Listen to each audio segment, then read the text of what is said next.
Imagine walking into your trusted auto parts store, expecting a quick fix for your car. You need something as simple as a brake light or a gas cap. You assume the staff will check the right codes, point you to the correct part, and send you on your way.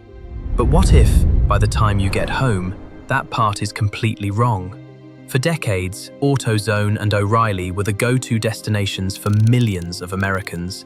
You broke down, they had the parts. You needed guidance, they had the expertise. Fast, accurate, timely service, simple, reliable, trustworthy. But that trust, once solid as steel, is now cracking. And it often starts with the smallest things. A customer buys a brake light, the staff checks the codes and hands over the part. At home, the part doesn't fit. Return to the store, and the customer is asked, "Are you sure you described your car correctly?" A $6 gas cap causes a system-wide EVAP error. A remanufactured alternator makes noise. A brand new starter fails within weeks. What's causing these small inconveniences to spiral into frustration? The answer lies beneath the surface, hidden in changes reshaping the auto parts industry.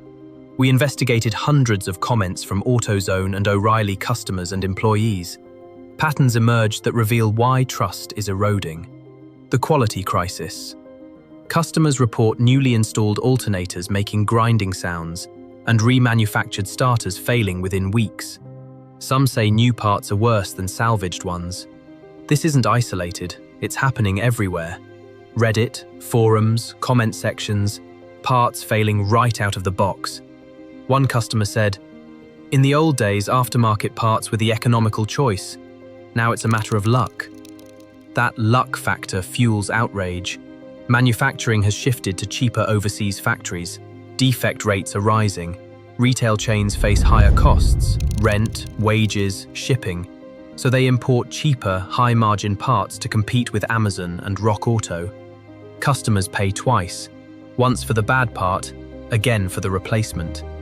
A lifetime warranty now often means swapping one defective part for another.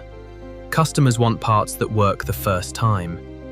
The employee crisis.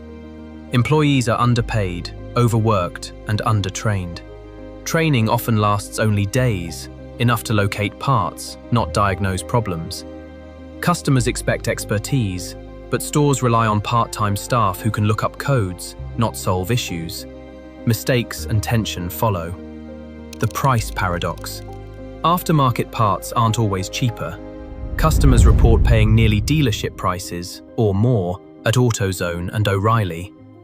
Rising costs, high return rates, and physical store overhead drive prices up, while online retailers offer convenience and lower costs. Expensive, defective parts combined with mediocre service fuel frustration. The human toll.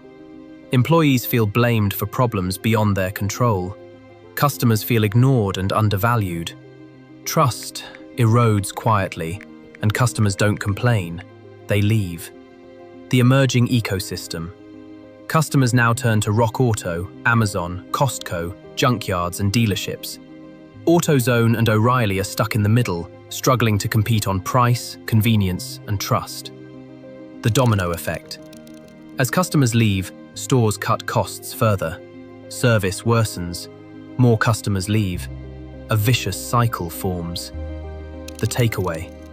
AutoZone and O'Reilly remain industry giants, but the cracks are visible. Customers want reliability and fair pricing. Employees want training and support. When the system fails both, frustration is inevitable. Can these giants adapt before it's too late? Or is this a permanent shift, with online competitors filling the trust void? Have you experienced frustration at an auto parts store? Share your experience. Your story may be part of a nationwide pattern.